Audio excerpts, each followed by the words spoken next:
Assalamu alaikum to everyone who's watching this video lecture. This is Waqar from Cameron International College at Talaga.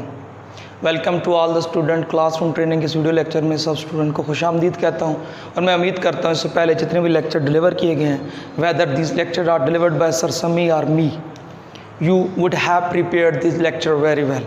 और आपने ज़रूर इनको अपनी notebooks के ऊपर दर्ज किया होगा और अपनी कापियों को अच्छी तरह से मैनेज किया होगा। Dear student, as you know very well कि हम बात कर रहे थे पार्ट्स ऑफ स्पीच पे, और उस पार्ट्स ऑफ स्पीच के टॉपिक के अंदर हम जो पढ़ चुके थे, पहले हमने नाउन को पढ़ा, उसके बाद हमने वर्ब को डिस्कस किया और वर्ब का टॉपिक हमारा कंप्लीट हो गया था, जिसके अंदर हमने रेगुलर, इर्रेगुलर, ट्रांजिटिव, इंट्रांजिटिव सब तरह के जो वर्ब हैं वो हमने डिस्कस किए थे, जो आपके कोर्स के मुताबिक या आपके लेवल के लिए सूटेबल हैं। All the verbs which are suitable for your level I have already discussed, I have already studied to you. Now it's up to you how much you are conscious, how much you are interested in your studies. It's up to you. ये आप पर है कि आप कितनी दिलचस्पी लेते हैं अपनी तालीम के अंदर। Dear student, जब भी कोई टीचर पढ़ाता है तो उसको फॉलो करना बड़ा अहम होता है। हमारा प्रॉब्लम क्या है कि जब हम पढ़ रहे होते हैं, स्टूडेंट का ये साइकी बन गई है, उस वक्त वो तवज्जो नहीं देते, और जब टाइम गुजर जाता है तो बर्डन बन जाता है। एक दिन का काम 2 दिन, 3 दिन, 4 दिन, जब एक हफ्ते का काम इकट्ठा हो जाता है तो then it is not easy to manage. If you want to manage, then you will have to prepare your mind, then you will have to make your mind, फिर आपको अपना ज़हन बनाना पड़ेगा। You will have to prepare all the things day by day, by one lecture। एक एक चीज़ आपको इकट्ठी साथ साथ करनी होगी ताकि आपके ऊपर बर्डन ना बने।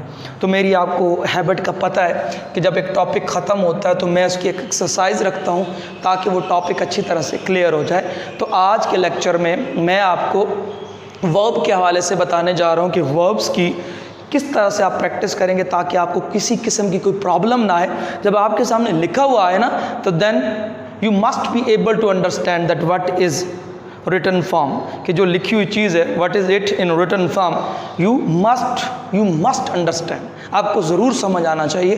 Then it means then you are going very well, फिर आप अच्छे जा रहे हैं। जब आपको पता है कि ये फ़लाँ वर्ब है, ये फ़लाँ वर्ब है, तो ये जो आपको मैं ये प्रैक्टिस कराने लगा हूँ, तो आप यकीन मानें कि ये फंक्शनल इंग्लिश के अंदर आता है, और ये BA तक, यानी जिसे आप आम ज़बान में 13वीं या 14वीं क्लास कहते हैं, ये वहाँ तक आपके लिए अफेक्टिव होगा।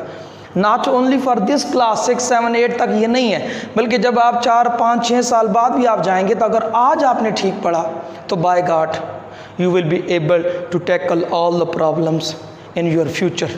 आप फ्यूचर के अंदर तमाम मसाइल का सामना कर लेंगे। तो dear student, let's move toward our topic. हम अपने टॉपिक की तरफ बढ़ते हैं। सबसे पहले यहाँ पे देखिए, I am a Pakistani boy, मैं एक पाकिस्तानी लड़का हूँ। I am a Pakistani boy, इसकी ट्रांसलेशन है मैं एक पाकिस्तानी लड़का हूँ। अब मैं अंडरलाइन करने लगा हूँ एम को। ये एम कौन सा वर्ब है, ज़रा माइंड पे जोर दें। मैंने आपको पढ़ाया है, मैंने आपको कुछ बताया था कि there are only 5 helping verb in English language, is, are, am, was और were. Is, are, am, was और वर। अब याद करें, मैंने कहा था कि हेल्पिंग वर्ब को हम क्या कहते हैं, इसका दूसरा नेम क्या है? वो डियर स्टूडेंट था लिंकिंग वर्ब। अब ये वाला हमारा क्या है, आंसर क्या आ गया? अगर एम को अंडरलाइन किया जाता है और आपसे पूछा जाता है what type of verb is am, कि एम किस तरह का वर्ब है, तो आपको पता होना चाहिए कि हेल्पिंग वर्ब है, और हेल्पिंग वर्ब का दूसरा नाम टोटल 5, मैं बार बार रिपीट कर रहा हूँ, देयर आर ओनली 5। ये कन्फ्यूजन पैदा कर दी जाती है, ऑक्सिलरी वर्ब और लिंकिंग वर्ब को मर्ज कर दिया जाता है, यानी इकट्ठा कर दिया जाता है, और प्रॉब्लम पैदा हो जाती है। Basically there are only 5 helping verb, is, are, am, was, were, and these helping verbs are also called linking verb. तो ये एम कौन सा है? लिंकिंग वर्ब है। अब मैं रनिंग के नीचे कर रहा हूँ, थोड़ा और ज़हन पे गौर। ही इज़ रनिंग, वो दौड़ रहा है। बात समझ आ रही है ना? He is running. तो जब बात समझ आ रही है बिना ऑब्जेक्ट के, ये सब्जेक्ट है,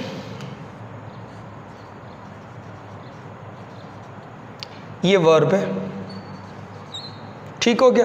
अब ऑब्जेक्ट आया ही नहीं है, वो सीक्वेंस आपको याद होगा SVO, ऑब्जेक्ट नहीं आया। अब डियर स्टूडेंट देखें,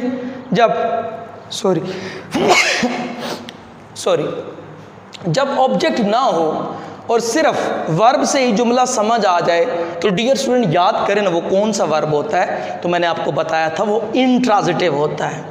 यानी वो कौन सा वर्ब है? इंट्रांजिटिव, क्योंकि intransitive verb does not depends upon object. Object ना भी हो तो जुमला समझ आ जाता है। तो यहाँ पे हमें सेंस क्लियर हो रहा है। इफ़ देखें ना, अगर यहाँ पे देखें, गौर करें तो there is no object, there is no object, कोई ऑब्जेक्ट मौजूद नहीं है। नेक्स्ट मैं यहाँ पे करने लगा हूँ प्रेजेंटेड। डियर स्टूडेंट, अब ये कौन सा वर्ब है ज़रा गौर करें। प्रेजेंट की फर्स्ट फॉर्म प्रेजेंट है, सेकंड प्रेजेंटेड, थर्ड भी क्या है? प्रेजेंटेड। यानी यहाँ पे कोई सीक्वेंस फॉलो किया जा रहा है, डी या ईडी। यानी जब मैंने कहा था फर्स्ट फॉर्म से सेकंड फॉर्म बनाते हुए, जैसे call, called, called, present, presented, presented, इस तरह के मैंने example, deliver, delivered, delivered, deliver, delivered, delivered. यानी जब कोई चीज़ ईडी या डी का सीक्वेंस फॉलो करे, यानी जब कोई फॉर्म ऑफ वर्ब पहले से दूसरी, दूसरे से तीसरी बनते हुए, तो डियर स्टूडेंट तो आपको याद होगा मैंने आपको बताया था वो कौन सा वर्ब होता है? वो रेगुलर वर्ब होता है। तो यहाँ पे प्रेजेंटेड डियर स्टूडेंट कौन सा वर्ब है? रेगुलर वर्ब है। फिर यहाँ पे मैं अंडरलाइन करता हूँ वॉक्स, गौर करें। अब देखिए फिर जुमला समझ आ रहा है, फिर जुमला समझ आ रहा है। वो चलती है, यानी वो पैदल चलती है, शी वॉक्स, वो पैदल चलती है। अब देखिए ये क्या है आपका? सब्जेक्ट। ये क्या है? वर्ब। आगे ऑब्जेक्ट आया ही नहीं है, तो फिर वही केस आ गया, जब जुमला ऑब्जेक्ट के बिना समझ आ जाए तो इंग्लिश लैंग्वेज के अंदर हम उसको इंट्रांजिटिव वर्ब का नाम देते हैं। अब यहाँ पे मैंने अंडरलाइन कर दिया कम। अब देखिए, आई हैव कम इन टाइम, मैं वक्त पर आ चुका हूँ। I have come in time. अब देखिए come, first form come, second came, third come. Sequence टूट गया ना, ये वाला सीक्वेंस नहीं है present, present, presented, present, no, come, came, come. जब सीक्वेंस टूट जाए तो वो कौन सा वर्ब होता है? डियर स्टूडेंट उसे हम कहते हैं इर्रेगुलर वर्ब। अब आपके सामने ये सारे क्लियर हो गए। पहला लिंकिंग, दूसरा इंट्रांजिटिव, तीसरा रेगुलर, और फिर इंट्रांजिटिव और फिर इर्रेगुलर। अब इसका एक स्क्रीनशॉट ले लें।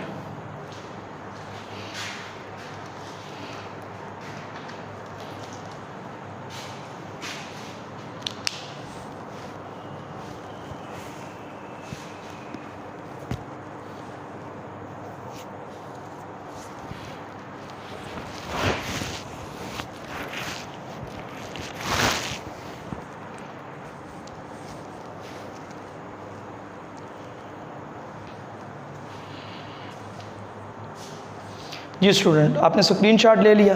अब मैं इसको रेज करने लगा हूँ और उसके बाद मैं नई एग्जाम्पल लिखने लगा हूँ यहाँ पे,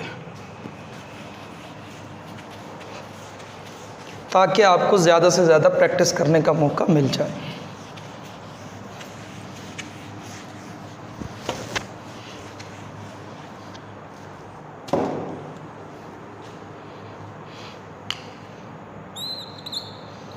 I can write a letter। अब डियर स्टूडेंट मैं लेटर को अंडरलाइन करने लगा हूँ। अब आपने बताना है कि लेटर कौन सा verb? I can write a letter, मैं एक खत लिख सकता हूँ। अब देखिए यहाँ पे ये देखें, ये डियर स्टूडेंट सब्जेक्ट है, ये वर्ब है और ये ऑब्जेक्ट है। देखा, जब तक लेटर ना आया तो हमें पता नहीं चला कि ये बंदा क्या लिखने जा रहा है। और जब भी when verb depends upon an object, तो वो कौन सा वर्ब होता है? एक तो इंट्रांजिटिव था, तो फिर कौन सा हो गया? ट्रांजिटिव। तो ये कौन सा वर्ब हो गया? ट्रांजिटिव। तो जब वर्ब ऑब्जेक्ट का मोहताज हो जाए, अब इसको मैं अंडरलाइन करूँ कैन, तो ये कैन कौन सा है? मैंने बताया था कुछ हेल्पिंग वर्ब होते हैं, कुछ हेल्पिंग वर्ड्स होते हैं। Is are am was verb के अलावा जो कुछ भी है, can, could, might, may, should, would, has, have, had, did, do, does etcetera, ये सारे के सारे क्या कहलाते हैं?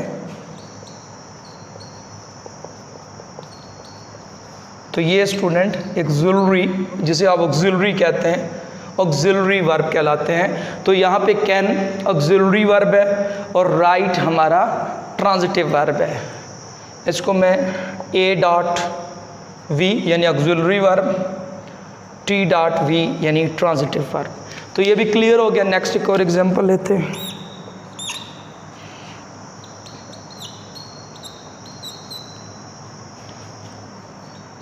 Aslam was going to college. मैं अब यहाँ पे डियर स्टूडेंट वाज को अंडरलाइन कर रहा हूँ। अब ज़रा गौर करें, Aslam was going to college. अभी मैंने बताया था कि is are am was verb को हम क्या कहते हैं? हेल्पिंग वर्ब, और उनका एक नाम क्या है? Linking verb. फंक्शनल इंग्लिश के अंदर उनको हम लिंकिंग वर्ब का नाम देते हैं। तो यहाँ पे वाज किसको रिप्रेजेंट कर रहा है? ये लिंकिंग वर्ब को। मज़ीद एग्जांपल लेते हैं ताकि ये कॉन्सेप्ट मज़ीद क्लियर हो जाए।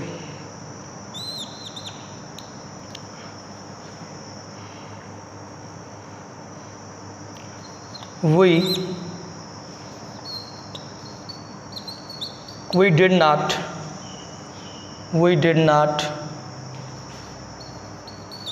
buy a car।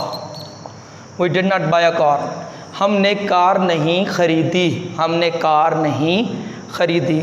तो डियर स्टूडेंट, मैं इसके अंदर दोनों को अंडरलाइन कर रहा हूँ, बाय को भी और डिड को। अब डिड मैंने अभी बात की थी कि is are am was verb के अलावा जितने इस तरह के लफ्ज़ हैं, can, could, might, may, should, would, did, has, have, had, ये सारे क्या कहलाते हैं? इनको हम हेल्पिंग वर्ड्स कहते हैं और इंग्लिश लैंग्वेज के अंदर उनको हम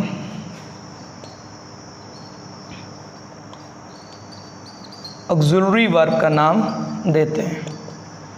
सेकंड, बाय। देखिए, वी डिड नॉट बाय, यहाँ तक जुमला होता तो समझ ना आता, भाई क्या ख़रीदा है नहीं पता चल रहा, जब तक आगे कार ना आया। यानी जो कार था ये क्या था डियर स्टूडेंट? ये ऑब्जेक्ट है, ये वर्ब है, ये सब्जेक्ट है।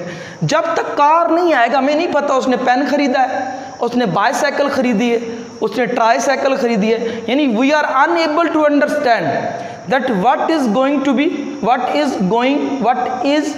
बीइंग परचेज्ड, कि आगे क्या खरीदने जा रहे हैं, वो किस चीज़ को खरीदने जा रहे हैं। What is going to be purchased, आगे ख़रीदा क्या जा रहा है। जब तक कार का लफ्ज़ ना आया तो इट मीन्स जब आपका वर्ब ऑब्जेक्ट का मोहताज हो जाए, डिपेंड्स करे, तो वो कौन सा वर्ब होता है? ज़रा गौर करें। यानी ये वर्ब्स, तो ये कौन सा है? ट्रांजिटिव।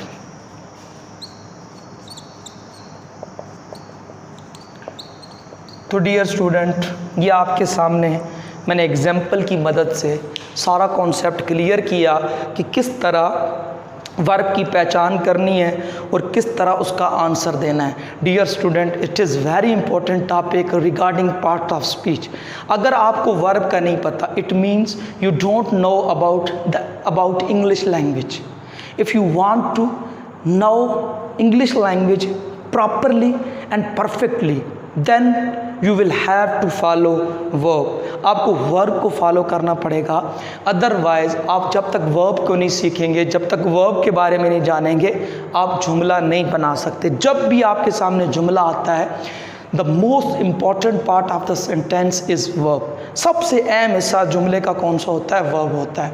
तो डियर स्टूडेंट, मैं उम्मीद करता हूँ इस लेक्चर को आप अच्छी तरह से समझेंगे और इसके स्क्रीनशॉट के ज़रिए अपनी नोटबुक्स को प्रिपेयर करने की कोशिश करेंगे। And when you will come in the college, your notebook must be checked by the teachers, by me, by Samisa. तो आपने नोटबुक्स को ज़रूर बनाना है। और अभी आपका वीक पूरा होने वाला है, तो इंशाल्लाह we are going to prepare weekly test. जो आपके पेरेंट्स के थ्रू आप तक पहुंचाए जाएंगे और उन्हीं के थ्रू लिए जाएंगे और वही हमें यहाँ पे आके कॉलेज में सबमिट कराएंगे।